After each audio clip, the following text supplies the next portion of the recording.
जय हिंद साथियों। अपनी अध्यापक भर्ती लेवल 2 लेवल 1 यानी जो थर्ड ग्रेड एग्जाम है उसको लेकर शिक्षा मंत्री जी के जो लगातार बयान आए हैं उनमें सरकार की जो मंशा जाहिर हुई है कि वो एक एग्जाम करवाना चाहते हैं। और साथ ही साथ लास्ट आपको मैंने बताया था बयान के अंदर उन्होंने कहा है कि हम रीट एग्जाम को बंद नहीं करेंगे। अगर एक एग्जाम होता है तो वो रीट के आधार पर ही होगा, ये बात तो क्लियर है। लेकिन बात यह है कि क्या बीजेपी ने जो जिस प्रकार से 2015-16 का एक एग्जाम था और 2018 का एग्जाम था, रीट का एग्जाम करवाया था जिसके अंदर 70% अपने रीट के और 30% कॉलेज के जुड़ते थे, क्या ये नियम फिर से लागू होगा? ये 70-30 वेटेज का नियम क्या है, जो स्टूडेंट नहीं जानते, जो नए हैं, वो ये जानने बहुत जरूरी है। क्योंकि जिस प्रकार से इसने मेरे 10 साल खराब किए हैं, आने वाले समय में बिना एग्जाम दिए आपको भी कंपटीशन से बाहर कर सकता है। ये वीडियो बहुत इंपॉर्टेंट है, जरूर देखिएगा, क्योंकि ये एक ऐसा मुद्दा है कि बाय चांस अगर ये नियम लागू हो जाता है, जो सरकार एक भर्ती करवाना चाहती है और वो रीट के आधार पर करवाती है, तो केवल रीट के आधार पर, ये कोर्ट ने खुद कहा था या लास्ट एनसीटी की गाइडलाइन के अकॉर्डिंग ये बात है कि सिर्फ पात्रता के आधार पर आप डायरेक्ट सिलेक्शन नहीं दे सकते। इसीलिए ग्रेजुएशन के अंक जोड़े गए और इस बार भी अगर जोड़े जाते हैं तो वो किस प्रकार से आपको नुकसान कर सकता है, बिना एग्जाम दिए आपको कंपटीशन से बाहर कर सकता है, जैसे मुझे कर दिया। जैसे छोटा सा एक एग्जांपल देकर मैं आपको समझाता हूं। ये मेरी मार्कशीट है। इस मार्कशीट में आप देख सकते हैं कि रीट 2018 की मेरी मार्कशीट है। 2017-18 का जो एग्जाम दिया था उसमें 118 अंक थे मेरे रीट के अंदर। ये रीट का एग्जाम है और इसमें जो 70% था रीट का और बीएससी के या बीए के आप कह सकते हैं कितने अंक जुड़ते थे, इसमें 30% इसके जुड़ते थे। अब छोटा सा बता देता हूं, जो नए स्टूडेंट है जिनको नहीं पता 70-30 क्या होता है और किस प्रकार से आपको नुकसान कर सकता है, तो जानिए। 70% यानी रीट में अगर मेरे जैसे अंक आए थे, 118 अंक आए थे, 118 अंक आए, यानी रीट में मेरा जो परसेंटेज था वो 78.6% थे मेरे, 78.6%। और इसी रीट या 2018 का एग्जाम था उसकी कट ऑफ लगभग 73 पॉइंट कुछ या लगभग 74 के आसपास रही थी। इसकी कट ऑफ रही थी 74 के आसपास। लेकिन फिर भी आप कहोगे कि सर आपके तो परसेंट बहुत ज्यादा थे, तो आपका तो सिलेक्शन क्यों नहीं हुआ फिर इस एग्जाम में? या जो जानते हैं उनको पता है, या बहुत सारे मेरे जैसे ऐसे कई स्टूडेंट है, हजारों स्टूडेंट जिस 70-30 वेटेज के कारण वो एग्जाम में कंपटीशन से बाहर हो गए। और इतना बड़ा गैप कि आज जिस थर्ड ग्रेड की आप बात कर रहे हो जो अभी 2022 के अंदर हुई थी, उसमें आप जानते हैं पॉइंटों से लोगों का सिलेक्शन नहीं हुआ। इसके अंदर तो लोगों के 36-36 अंकों का गैप, यानी आप किसी व्यक्ति से 36 अंक, आप अपनी ही कैटेगरी में दूसरे व्यक्ति से 36 अंक ज्यादा बनाकर भी आपका सिलेक्शन नहीं हो रहा। इतना बड़ा एक नियम था ये। और कैसे, हम आपको थोड़ा सा बता देता हूं। जैसे मेरे 118 अंक थे, 118 में मेरे जो 78.67% बने थे। अब इसका अगर हम 70% निकाले इसका, तो वो लगभग निकल कर आता, आप देख सकते हैं, ये लगभग 55% के आसपास निकल कर आता है। इसका लगभग 55% बनते हैं इसका, अगर हम निकाल कर देखते हैं। और रही बात अगर इसका देखें 30% अगर ग्रेजुएशन के, जैसे मेरे ग्रेजुएशन में लगभग 60% है, इससे भी थोड़ी कमी है, 60% नंबर मेरे बीएससी के अंदर है। और अब ये जो परसेंटेज है इसका 30% निकाले तो आप पता है आपका, इसका 30% निकालूंगा तो वो लगभग आएगा 18, यानी 18 अंक मुझे ग्रेजुएशन के आधार पर इसके मिलेंगे और लगभग 55 अंक इसके मिलेंगे। और इन अगर दोनों को मैं जोड़ता हूं, 55 इसके 55 अंक है, ये परसेंट नहीं बोलकर या परसेंट बोल सकता हूं, 55 प्लस 18 को अगर जोड़ते हैं तो मेरा ओवरऑल जो स्कोर बनता है वो बनता है 73%। यानी कहां मेरे 78.67 ऑलमोस्ट 79% बन रहे थे, वो सीधे के सीधे ग्रेजुएशन के कारण 73 हो चुके हैं।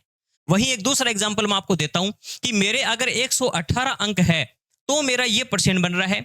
और उसके अलावा किसी स्टूडेंट का सपोज कीजिए अगर रीट में मात्र 100 अंक है, रीट में अंक मात्र कितने हैं, 100 अंक है, और उसके परसेंटेज कितने बने, जहां मेरे 78.67% बन रहे थे, उस व्यक्ति के 100 वाले के लगभग जो परसेंटेज आप जानते हैं 66.66% बनेंगे, 66.66% बनते हैं। किसके? जिसके रीट में मात्र 100 अंक आ रहे हैं। उस व्यक्ति का 70% अगर निकाले तो ये होता है लगभग 46, जो मेरे जहां 55 हो रहा था तो इस व्यक्ति का लगभग 46.66% होंगे, जिसके रीट में मात्र 100% थे। इस व्यक्ति का सिलेक्शन हुआ है रीट 2018 में, जिसके मात्र 100 अंक थे और जिसके 118 अंक थे। ये अंक भी नहीं है, आप अपने जैसे 2022 से कंपेयर करो तो उसमें 150 अंक थे, 150 ही क्वेश्चन थे, यानी एक प्रकार से क्वेश्चनों की संख्या है। अगर 2018 से कंपेयर करो तो इसको डबल कर सकते हो, यानी मेरे एक 18 नंबर नहीं 18 क्वेश्चन सही है ज्यादा इससे, या कह सकता हूं 36 अंक ज्यादा थे इससे। जिसके 100 अंक बने उससे 36 अंक आप डबल कर सकते हो, 200 इसके थे तो वहां मेरे 236 होंगे, यानी 36 अंक ज्यादा लाकर भी इसका सिलेक्शन हुआ, इसका नहीं हुआ। क्यों? इसका रीजन बता देता हूं कि इस व्यक्ति के ग्रेजुएशन के अंदर यदि 90% है और आपको लगेगा कि सर बीएससी में 90% ये एक नॉर्मल बात है। मैं आपको आगे एग्जांपल भी दूंगा कि किस प्रकार से फर्जी यूनिवर्सिटियां, ओपीजीएस यूनिवर्सिटी, आपकी कई ऐसी यूनिवर्सिटियां हैं जो फर्जी सर्टिफिकेट बना के देती है। कई स्टूडेंट हम जैसे हैं जो ग्रेजुएशन अपनी जैसे अच्छे नंबर अगर 12th वगैरह में आते हैं तो हम गवर्नमेंट कॉलेज से करना प्रेफर करते हैं कि वहां से कर लेते हैं, लेकिन कई गवर्नमेंट कॉलेजों में प्रैक्टिकल वगैरह कई चीजों के कारण अच्छे नंबर नहीं बनते। या मैं ये भी कह सकता हूँ मेरी भी कमजोरी है, मान लीजिए मैं खुद कमजोर रहा था बीएससी के दौरान, या मैंने पढ़ाई नहीं की तो मेरे 60% ही बने। लेकिन कई प्राइवेट यूनिवर्सिटियां ऐसी है, आप घर बैठे उनसे अच्छे परसेंटेज वाली डिग्रियां बना सकते हैं। आपके सामने कई न्यूज है, अभी जस्ट आज की ही लेटेस्ट न्यूज आप देख सकते हैं कि पीटीआई के अंदर 5546 पदों में से 2200 से अधिक फर्जी डिग्रियों वालों लोगों का चयन हुआ है। यानी एक आज की न्यूज है। इस न्यूज को देखकर मेरे दिमाग में बात आई कि जो स्टूडेंट लगातार पूछ रहे हैं कि 70-30 वेटेज लागू हुआ तो क्या नुकसान होगा।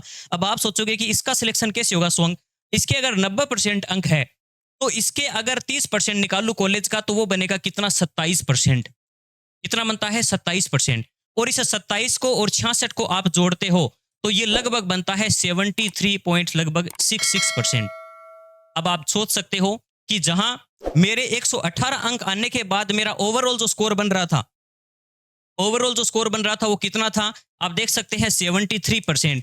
वहीं पर एक व्यक्ति है जिसके मात्र 100 अंक थे रीट में, लेकिन उसने एक फर्जी सर्टिफिकेट, एक फर्जी डिग्री बना ली किसी फर्जी यूनिवर्सिटी से, जो 90% की डिग्री ले ली। और आप सोचोगे ऐसा हुआ है क्या। मैं आपको एक छोटा सा एग्जांपल दूसरा देता हूं, आप फिर भी आपको लगेगा कि नहीं ये तो गलत बात है, ऐसा हो ही नहीं सकता। मैंने खुद ने ये बहुत सारे सबूत इकट्ठा किए थे जब मैं फर्स्ट टाइम मैंने रीट का एग्जाम दिया, क्योंकि फर्स्ट एग्जाम जो रीट का मैंने दिया था 2015 के अंदर, उसमें मेरे 109 अंक थे।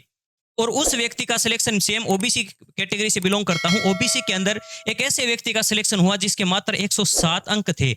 आज भी अभी अभी देखिए अपनी जो बीएसईआर की जो वेबसाइट होती है उस पे 2015 का पोर्टल लॉगिन नहीं हो रहा, लेकिन जब लॉगिन होगा तो मैं आपको इसका सबूत भी दिखाऊंगा, क्योंकि स्टूडेंट्स की लिस्ट आती है कि उसके ग्रेजुएशन में कितने अंक थे जिनका सिलेक्शन हुआ है, उसके रीट में कितने अंक थे, क्या नाम है, कौन से जिले से, हर व्यक्ति की लिस्ट आती है। तो सबसे नीचे नीचे जिस स्टूडेंट का ओबीसी के अंदर सिलेक्शन हुआ है, 2-3 ऐसे स्टूडेंट हैं मैंने खुद देखा है जिनके 107 या 106 अंक थे। अब 107 106 अंक वाले व्यक्ति 90% से 92% तक की मार्कशीट लगा रखी है उस व्यक्ति ने, या हो सकता है वो सही भी हो, लेकिन ये कितनी बड़ी बात है कि आज से कई सालों पहले आपने ग्रेजुएशन की है, उसमें आप किसी कारणवश अच्छा स्कोर नहीं भी कर पाए, तो आज आप अपना फ्यूचर बनाने के लिए जिस एग्जाम की तैयारी कर रहे हैं उसमें आपसे लोग पहले से ही आगे हैं। या कुछ ऐसे लोग जो फर्जी तरीके, आप सोच सकते हैं कुछ समय पहले न्यूज आई है कि नीट का एग्जाम है वो लीक हो चुका है। रीट का तो आपने सुना ही था, नीट जैसे एग्जाम, बड़े बड़े लेवल के जो एग्जाम हो रहे हैं, हर एग्जाम में फर्जीवाड़ा हो रहा है। तो ये ग्रेजुएशन जैसे, कॉलेज जैसे एग्जामों में आप समझ सकते हैं कितने बड़े स्तर के ऊपर ये फर्जी सर्टिफिकेट बनते हैं, फर्जी मार्कशीटें बनती हैं। हर रोज न्यूज आ रही है कि कहाँ स्पोर्ट्स कोटे का, कहीं हर प्रकार के फर्जी सर्टिफिकेट की लगातार इस बड़े लेवल पर काम हो रहा है। और लोग इससे फर्जी, कोई तलाकशुदा का, कोई आप समझ सकते हैं अलग अलग कैटेगरी के जो सर्टिफिकेट बनाकर लोगों का चयन हो रहा है। और ना इस पर आपको लगेगा कि सरकार बड़े स्तर पर काम कर रही है, कुछ भी काम नहीं हो रहा। 2018 के अंदर चुरू एक राजगढ़ की यूनिवर्सिटी है, ओपीजीएस नाम से यूनिवर्सिटी, 2018-17 पर इस पर केस चला था। आज तक इसके ऊपर केस ही चल रहा है, आज तक कुछ नहीं हुआ। कुछ बीच के ऐसे व्यक्ति है जो इसके नाम से फर्जी सर्टिफिकेट बना के देते हैं। अब हो सकता है ये खराब है या कुछ बीच के लोग खराब है, मैं तो नहीं कह सकता, लेकिन ये जरूर कह सकता हूं कि लगातार आप देख सकते हैं ये न्यूज है, आज से 1 महीने पहले की न्यूज है, और ये न्यूज है रीट 2018 के आसपास की, जिसमें साफ साफ लिख रखा है कि ऐसे बहुत सारी यूनिवर्सिटियां हैं, हजारों की संख्या के अंदर 1000 से अधिक फर्जी डिग्रियां सिर्फ एक यूनिवर्सिटी से निकाली गई है। तो आप सोच सकते हैं कि कितनी सारी ऐसी यूनिवर्सिटियां होगी। और अभी मैंने आपको एक एग्जांपल दिया है कि पीटीआई के अंदर जो 2200 से अधिक फर्जी डिग्री वालों का चयन हुआ है। अब जांच करने पर ये जरूर सामने जरूर आ रहा है, लेकिन कितने ही ऐसे स्टूडेंट हैं जो 2015 में, 18 में ऐसी यूनिवर्सिटियों के साथ सिलेक्शन जिनका हुआ है, उन पर केस वगैरह भी चला, लेकिन आज भी वो नौकरी कर रहे हैं और उनका आज तक कुछ नहीं हुआ। तो ये चीज आपके साथ, अब आपको ये इससे, अब आप कहोगे सर मेरे तो रीट में अच्छे नंबर मैं बना लूंगा और ग्रेजुएशन में मेरे 80% है, 70% है, तो मुझे क्या दिक्कत है।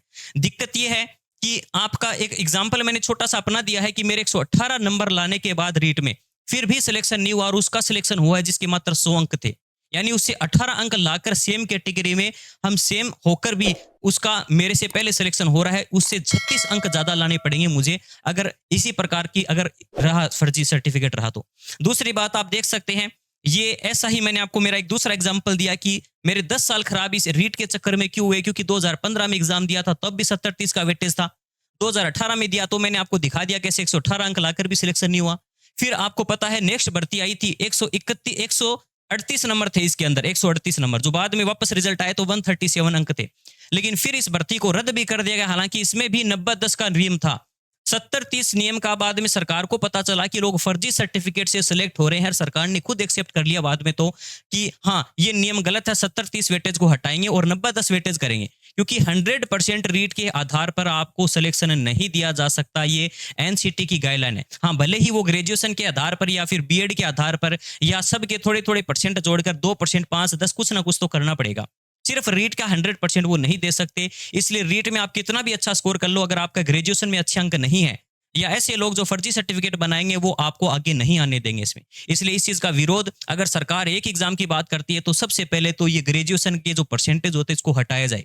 बीएड में लगभग ऑलमोस्ट सभी के 70-80 लगभग समान से रहते हैं, तो उसको जोड़ सकते हैं, या कोई अन्य का थोड़ा बहुत वेटेज इसका रख सकते हैं। ये 10% वेटेज भी बहुत ज्यादा है।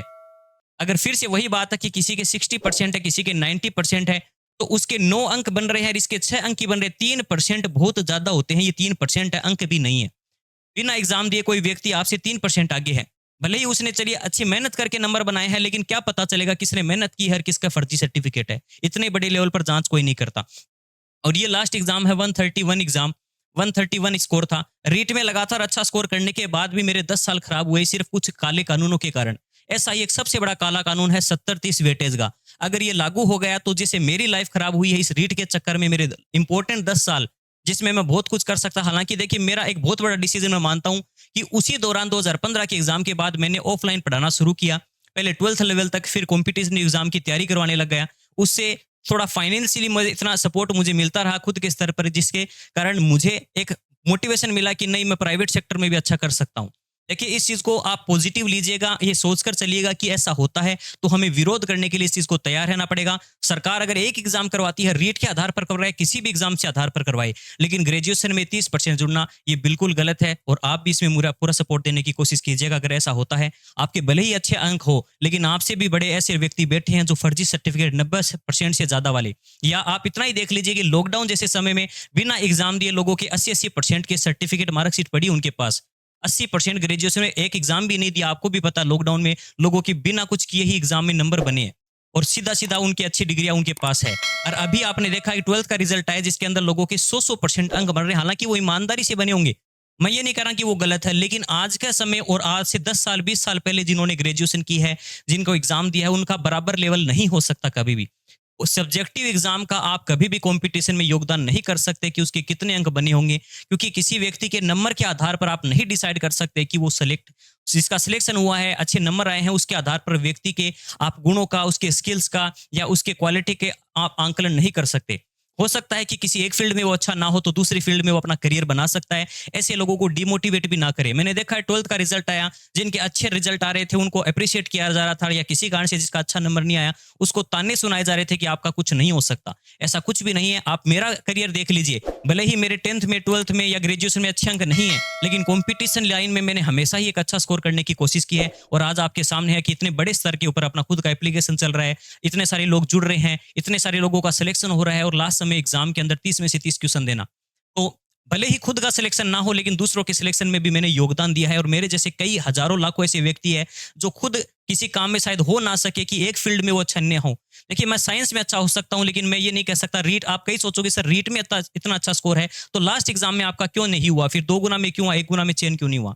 उसका सबसे बड़ा रीजन यही है कि मुझे जीके नहीं आता, और ना ही मैंने इस लेवल पर उसकी तैयारी की, क्योंकि मैं ऑलरेडी इस एग्जाम में लोगों को तैयारी करवा रहा था, और मेरा साइंस अच्छा है, मैं साइंस पढ़ाता हूँ। अन्य सब्जेक्ट में मैं इतना अच्छा नहीं हूं, और ना ही इस फील्ड को मैं बहुत ही कम चांस में ही शायद प्रेफर करूं रीट जैसे एग्जाम को। हाँ, हो सकता है आने वाले समय में 2nd ग्रेड की मैं सोच रहा हूं, तो उसकी तैयारी करूंगा, और होगा तो मेरे से संबंधित जो भी आपके लिए हेल्पफुल हो, कोई भी कंटेंट होगा तो मैं लगातार आपके लिए लेकर आऊंगा। कोई भी अपडेट होगी, कोई भी न्यूज होगी तो मैं आपके साथ शेयर करूंगा। और इस वीडियो को जरूर अपने साथियों के साथ शेयर करें जिनके कम अंक हैं, या जो चाहते हैं कि 70-30 वेटेज जैसा नियम है वो नहीं लागू हो, और इसको बड़े स्तर पर हमें थोड़ा सा इसका एक आंदोलन भी अगर करना पड़े तो हम जरूर करेंगे, क्योंकि ये कई व्यक्तियों की लाइफ को खराब कर सकता है। आज के लिए इतना ही, धन्यवाद, जय हिंद। और सूचना देके पसंद आती है, आप चैनल को जरूर सब्सक्राइब करें। 2-3 सेकंड लगते हैं एक छोटा सा बटन दबाने में, बस आपके इस छोटे से एक बटन दबाने से हमें काफी ज्यादा मोटिवेशन मिलता है। इसलिए चैनल को सब्सक्राइब जरूर करें, क्योंकि 50% मैं आपको देखता हूँ व्यूअर्स ऐसे हैं जो वीडियो भी देखते हैं, उनको पसंद भी आता है, कंटेंट जेन्युइन भी लगता है, लेकिन उसके बाद भी थोड़ा सा बस 2-4 सेकंड एक अंगुली जानी होती है सब्सक्राइब तक, वो तक नहीं जाते। तो एक रिक्वेस्ट रहेगी मेरी, चैनल को सब्सक्राइब जरूर करें और सपोर्ट जरूर करें। ऐसा ही हेल्पफुल कंटेंट आपके लिए लेकर आता रहूंगा। धन्यवाद, जय हिंद।